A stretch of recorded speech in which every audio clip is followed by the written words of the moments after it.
Hello, welcome back. My name is Ari, and today's video is going to be a weekly vlog, but this vlog concept is going to last the month. If you are not familiar with me or my channel or my plans for the month of January pretty much every year, is I like to catch up with series that I have started and need to continue or finish or whatever. I just need to read more books in that series. In December, I do a video where I talk about like, this is how many series I read last year and how many new ones I started, and it always just stresses me out with how many series that I have started. Currently, as of December 31st, when I'm recording this, I have 17 series that if I just read one more book, I will either be completely finished with the series or I will be caught up with the series as far as it's published. And I want to read those 17 series this month. That would greatly reduce my entire list, especially because there are 3 series where the newest book comes out in January. So that brings me up to 20 by the end of January if I don't read any of these. So as you see back here, I've got a bunch of mystery books. And I see on TikTok all the time that like clean girl aesthetic, which I don't have. I have the rabid kindergarten teacher aesthetic, but I love watching people who wrap up their TBRs and then somehow blindly randomly choose which book. I've noticed a lot of people will have like all of these books numbered and then pull something out of a jar, but I'm gonna use a D20 and it'll make sense as I do it. This video is gonna be the first of at least 2, maybe 3 videos where I'm just going through this and rolling that D20, finding a book, reading it, talking to you about it, and then moving on right to the next book, trying to get these 17 to 20 books read this month. But let's grab my cell phone really quick so I can record like this and choose the first book that I'm going to read in 2024.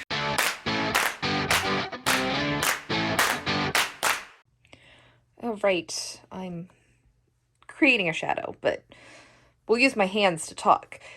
Anyway, these are my series continuations right here and my D20. I'm just going to show you how this works. So let's roll a number, 12, and then I'll just count. 1, 2, 3, 4, 5, 6, 7, 8, 9, 10, 11, 12. We got a thick one. All right, I put you on a tripod so I could use both hands to open this. And the first book of 2024 is, oh, come on, A Soul of Ash and Blood by Jennifer L. Armentrout. So this is book 5 in the Ash and Blood series, and this is the same story as book 1, but retold from Hawke's perspective.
All right, first book down. It's still January 1st, and I am finished with A Soul of Ash and Blood by Jennifer L. Armentrout.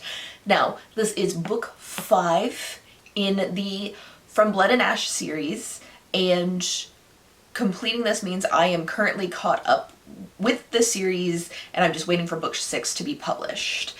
That is pretty much going to be the story with all these books. Either it's catching me up as far as published, or I'll be finished with the series, so you'll probably hear those words repeated a lot in this video. Although this is book 5, it is a retelling of book 1 from Hawk's perspective. And I'm calling him Hawk because using his other name is a spoiler for anybody who hasn't read book 1. So we're just gonna go with Hawk. If you know, you know. But if you don't know, read the book if you want to. Back to the point. I had 2 questions going in here. One, why is book 5 a retelling of book 1 from a different perspective? And do I need to read this, or can I just skip to book 6? As for the second question, technically, yes, you need to read it because there is information in here that would probably be super relevant going into book 6, but I am going to spoil it for you here in a minute if you don't want to waste 700 pages for pretty much 2, maybe 3 pertinent pieces of information. I could literally tell you everything you need to know about this book to go into book 6 in under a minute. But we're going to do that at the end. Let's go back to the first question. Why the hell is this a retelling? So what had happened is Poppy goes into a magical coma. That's not what it's called in the book, but that's what I'm going to call it. She goes into a magical coma, and Hawk is told that this is normal, she should be fine, but there's a very slight chance that she's going to lose her memory when she wakes up. The best way to prevent this is to talk to her while she's in this magical coma. And he decides to talk to her by telling her the story of how they met, which is book 1. So that is the answer of why this is a retelling, is he's talking to her while she's in a magical coma, which is fine. It was a good story the first time. It wasn't as great the second time around, but I didn't have any problems reading this. It was fine. I liked the story well enough. It was like a high 3-star is what I'm going with. The only thing that really bothered me about it is we know he is telling the story to Poppy, so it kind of bothered me that it wasn't in second person. Like, if you're telling the story about how you met somebody to that person, you would say you a lot. Like, I met you, blah, blah, blah. But it's in first person, and he calls her, even though he's talking to her. So I didn't really like that. I would have preferred it being in second person, but I also know a lot of people don't like reading second person, so I kind of get it, but that was really my only pet peeve other than this story existing in the first place. As far as the spoilers go, I'm going to tell you what the spoilers are. I'll put the big word spoilers on the screen. When they go away, you can come back to the video. But if you don't want to read this, this is what you need to know. First up, in the very first few pages of the book, they free Poppy's biological father. He is free. He's not really in the book. He's kind of recovering. So there's that. The second thing you might need to know happens at the very end of the book, where we find out that Cass can transform into a cave cat. Yeah, turns out he gets super magical primal powers through their bond. He gets the ability to transform through his bond with Kyrian, and then he transforms into a cat through his bond with Poppy, because Poppy's father is a cave cat. So she can probably transform too, but we haven't seen that yet. We find out that he can transform into a cat because a new dagger is in play. A revenant shows up to kill both of them, we assume, but mostly Poppy. and he has daggers made out of ancient bones. And when he stabs Cass in the chest with it, Cass can't move. He's paralyzed, he's dying, but he has to save Poppy, so he transforms into a cat. And that's pretty much it. The only other, like, slightly interesting thing is Poppy's eyes are now silver instead of green. And that was all the spoilers. Yeah, that was 700 pages for those tiny little bits of information that I honestly probably could have gone into book 6 not knowing those things and been just fine with it. I'm not super annoyed that I read this book. It was fine. It only took me a day to read it. But I kinda wish it never existed. So I'm like a little annoyed, but not super annoyed. The book itself wasn't bad. If I wanted to reread book 1, I would have reread book 1. That's it. Let me stop complaining about this and roll the die again and come up with the next book that I am going to read. All right, let's go. Next die roll. 5. 1, 2, 3, 4, 5, which apparently is kind of coming open already. Let's see what this is.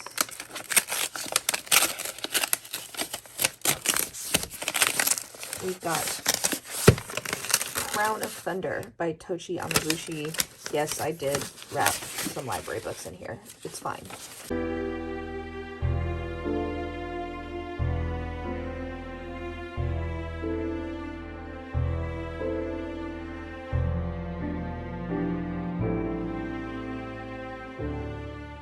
Crown of Thunder concludes the Beast Made of Night duology, and unlike the last book that I read, not all of these series continuations are going to be a retelling of the first book.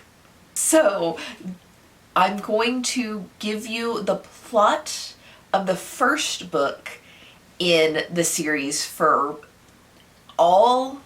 most, if not all, of the rest of these, and then tell you my spoiler-free thoughts about the actual book that I read. Beast Made of Night, which is the first book in this duology, is a Nigerian-inspired fantasy that follows the idea of Catholic sin-eating, but makes it not religious-based, way cooler magic. Mages can pull sins out of people, and then children called Akai can fight and then eat those sins, taking the guilt of those sins upon themselves. Now, the guilt of these sins tends to kill people fairly quickly, so it's entirely children who are Akai, and they don't tend to live long. They are also treated as like the lowest dregs of society. They're poor, they're starving, mostly homeless. It's not a good thing to become a sin eater. Our main character, Taj, is a particularly powerful sin eater. He has managed to live until the age of 17. He takes responsibility for the younger children by choosing to go eat these larger sins for them, because he knows that he can handle the guilt and is more likely to survive than like a small child would. In book 1, he is summoned to the palace to eat the sin of royalty, and finds out that it's a really extreme sin, and he kind of gets involved with this conspiracy and ends up like making friends, falling in love with a princess, typical YA fantasy fun things. There's a huge plot twist and a cliffhanger at the end of Beast Made of Night, which leads directly into Crown of Thunder, and I can't tell you like anything that happens in this book without hugely spoiling the plot. But what I can tell you is this is extremely fast-paced.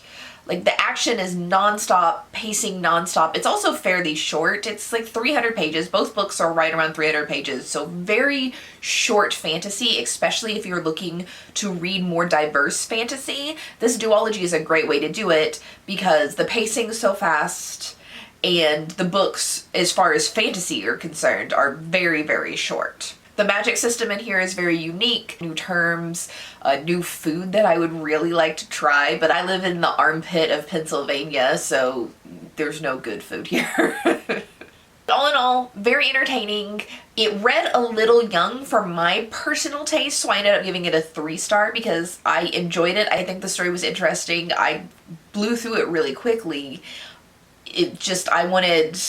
I personally wanted a bit more depth to my story, but it's YA. It reads appropriately for the audience it's written for, and I, a 40-year-old woman, am not that audience. But definitely something I would recommend, again, especially if you want to diversify your reading and not just read a bunch of Western white authors. Alrighty, time for the next bookie. 13. 1, 2, 3, 4, 5, 6, 7, 8, 9, 10, 11, 12, 13. Oh, we got a thick one.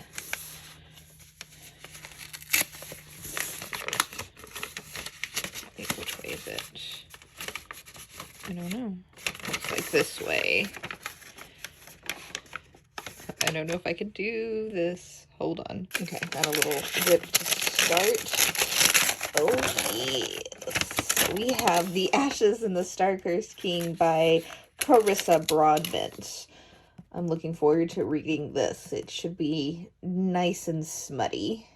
Quick intermission here for a thank you to Thomas, who I assume is Dark Elf Twiggy, based on a comment earlier. I did get your presents. The belated birthday presents, Monsters Volume 5, Wolfsong. I'm very much looking forward to starting this series. I just never had the excuse before, but we gotta get through ending some of these series this month before I can start any new ones. Monstrous, continuing, ongoing series that I've been reading, so this is perfect. I can now make more headway in this series without having to buy it for myself. So both of these are really appreciated. If you want a full unboxing, I did unbox these on TikTok. So I'll link that TikTok down in the description. Hopefully I remember. If I forget for some reason, just leave me a comment and I'll edit it. So head over to TikTok and watch my TikToks. It features a lot of Captain. Just saying. We have The Ashes and the Star-Cursed King, which is book 2 of the Crowns of Nyaxia series, which is a 6-book series told in a trilogy of duologies. So book 1 and 2 about the same couple, book 3 and 4 about a different couple, and book 5 and 6 about a third couple. Presumably this follows the 3 vampire kingdoms in this universe, and this closes out the story of Aurea and Rain. Now, book 1 synopsis, because this book synopsis has spoilers for book 1. Aurea is the adopted human daughter of the Nightborn King, and she enters this competition put on by the goddess Nyaxia. Because the winner of the competition gets a wish, a boon from the goddess, and wish for whatever you want to, though I guess there are certain wishes that would probably piss the goddess off. Anyway, beside the point, her idea, or her plan, is to, as a human, win this contest against a bunch of vampires, which is hard enough as it is, and then her boon is going to be to tie her life with her adopted father. So she gets his longevity, his pretty much inability to die, but then he also doesn't have to worry about her killing him, because if she killed him it would kill herself, right? So that's the plan, that's the idea. This is not an easy competition to win. She is a human fighting vampires. Vampires with wings. Like, she's little and weak Of course she's little because it's fantasy romance. So she ends up having to create an alliance with this vampire named Rain, and sexy times happen, of course, because it's fantasy romance. Of course sexy times is gonna happen. It's actually a really well told story. After finishing this book, I was shocked to find that this is self-published. The editing in this book is better than a lot of traditionally published books. But yeah, Carissa has a very decent editor. I'm impressed. But if you want vampire romance and a stabby female character and a little bit of smut, it's not like the spiciest. Like, the whole book is not smutty, but there is some smut in here. The second book, one thing I can say about it is the end of the first book creates a situation where these two characters end up on the opposite sides of a war. So this becomes a second chance romance. Like, they are against each other by the end of book one. I'm not going to tell you why. And then they have to come back to each other through this book and fall in love all over again. So if you like slow burn and you didn't want to like read one book of slow burn and then the second book of just non-stop banging because they've fallen in love by the end of the first book, this one might actually be a good one for you because it creates a situation where you get a slow burn the second time. I guess I should say I gave this 4 stars. I very much like this. It's not my perfect story, but I did like it a whole lot. So 4 stars, moving on and picking another book. All right, next roll. Let's see what book I'm reading next. It fell on the floor. It's a 15. 1, 2, 3, 4, 5, 6, 7, 8, 9, 10, 11, 12, 13, 14, 15. Apparently I got another thick book in here. Let's see what this one is.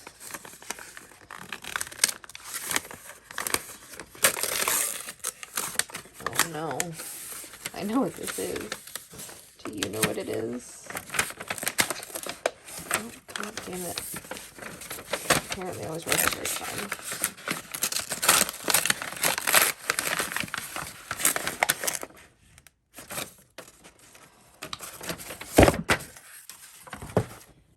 Iron Flame. I wasn't really prepared to read 2 fantasy romances back to back, but here we are. What is all that stuff, Captain?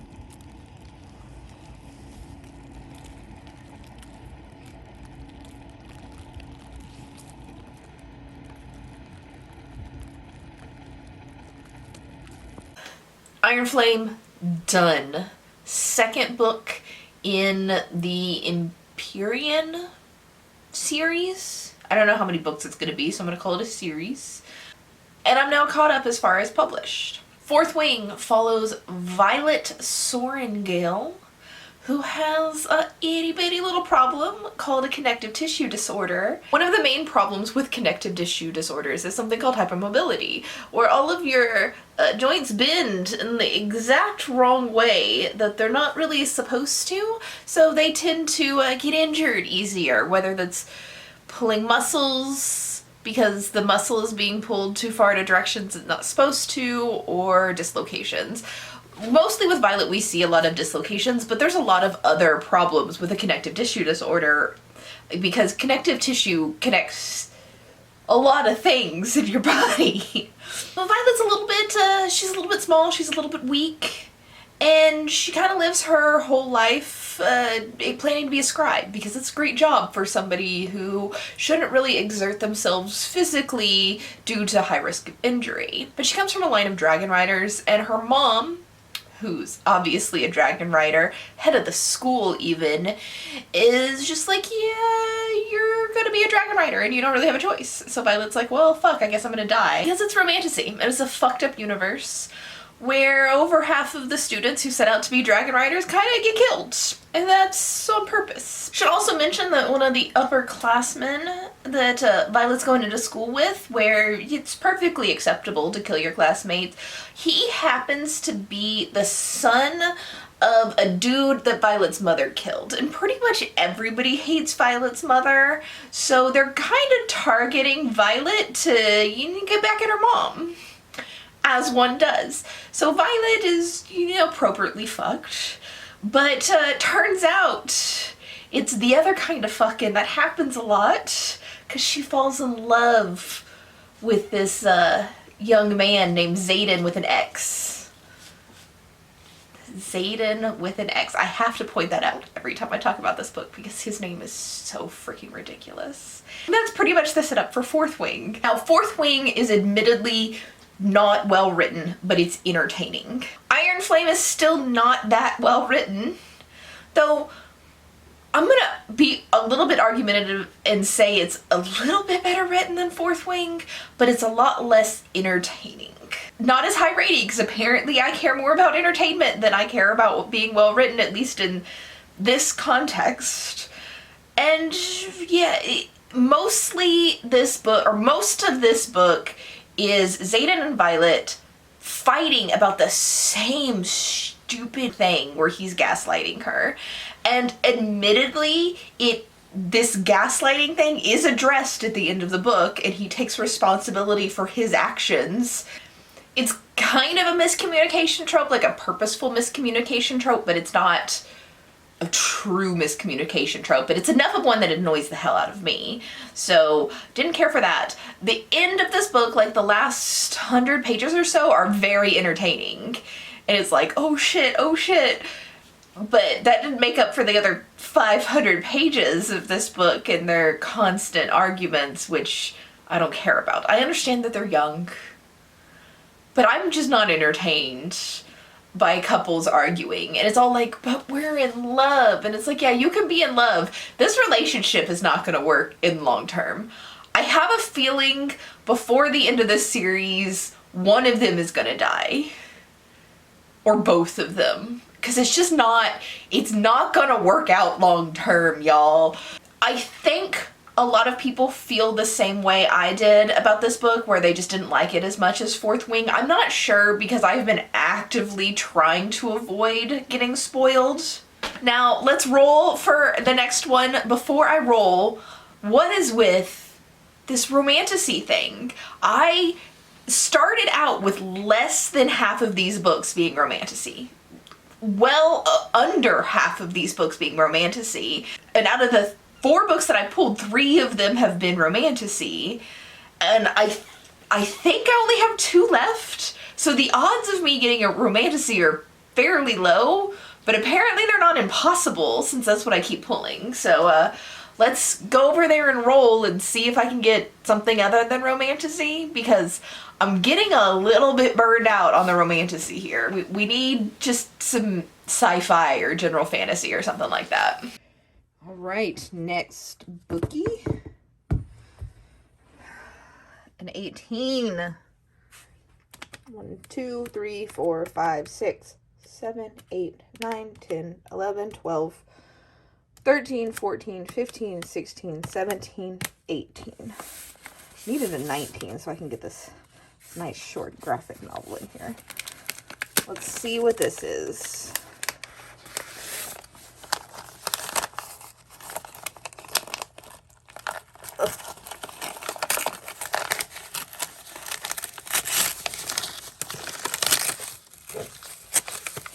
Ooh, okay. So this is the Merciless Ones by Namina Forna. This is on my TBR for this month, so I'm really glad that I got it. Okay, I am gonna have to DNF the Merciless Ones. I'm about halfway done. I'm gonna, for now, consider it a temporary DNF. I may come back to this, but it's too depressing. I can't. So this is black fiction, but it is definitely not about black joy. Definitely not about female joy.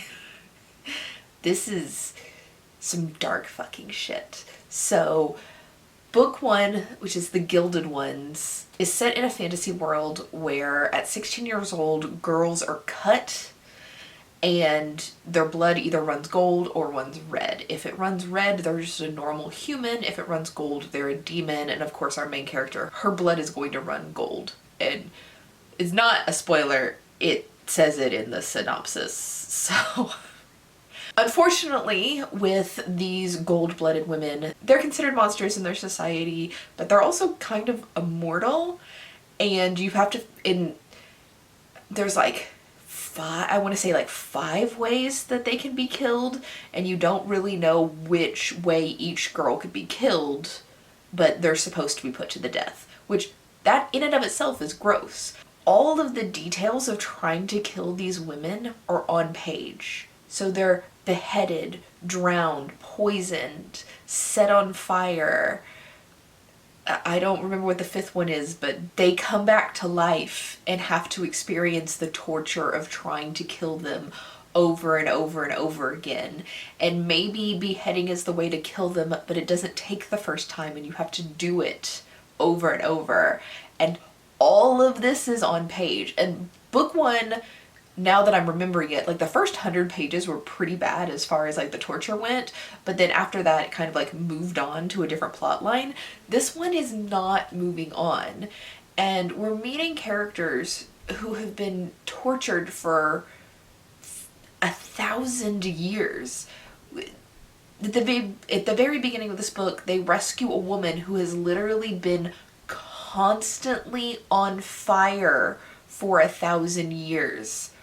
And it goes into graphic detail about how her skin is blackened and just like a slight breeze will start to let her heal.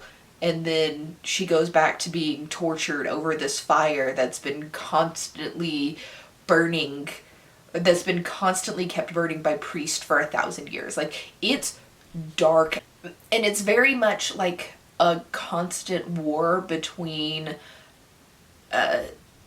misandry and misogyny, where a lot of the women in this world want to torture men for the thousands of years of torture that they've experienced, but right now being a woman in this world is pretty much like the worst experience you could have. Even if you don't have gold blood, you're still treated really, really horribly. And just the constant PTSD flashbacks, like there is not a woman in this book that has not been tortured in some way, including sexual violence, which is also on page. Like, it's just so depressing. And the first book, after like the 100 pages of holy shit, this is dark, it got better. It had a good story. This one, it's not getting better. There's not a good story in here. This feels, it's definitely has that like second book syndrome where it's just setting up for the third book, and I'm afraid it's just gonna be like really bad shit happening to these women this entire book, and then they'll be saved in the last book.